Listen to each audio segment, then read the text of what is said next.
موسم گرما کے آغاز کے ساتھ ہی ضلع عادل آباد میں پانی کی شدید قلت، عوام کافی پریشان۔ ریاست تلنگانہ کے ضلع عادل آباد میں گرمی کے آغاز کے ساتھ ہی پانی کی قلت شدت اختیار کر گئی۔ جینات منڈل کے اکورلا گاؤں میں جہاں 1000 سے زائد کی آبادی ہے، زیر زمین پانی کی سطح میں کمی ہو گئی ہے۔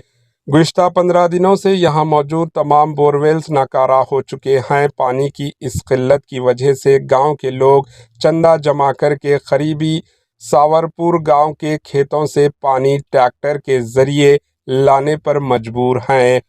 دیہاتیوں کا کہنا ہے کہ روزانہ 5 ٹینکر پانی لانا پڑ رہا ہے، جو کہ ایک مشکل کام ہو گیا ہے۔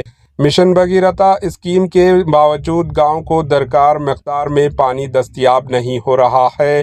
دیہاتیوں نے حکومت سے مطالبہ کیا ہے کہ ساواپور گاؤں سے پائپ لائن کے ذریعے پانی کی فراہمی کو یقینی بنایا جائے۔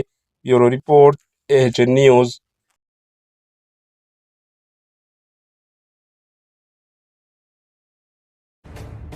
AHN نیوز کے یوٹیوب چینل کو سبسکرائب کریں اور بیل آئیکن کو دبانا نہ بھولیں تاکہ آپ کو ہر نئی آنے والی ویڈیو کا نوٹیفیکیشن بر وقت مل سکے۔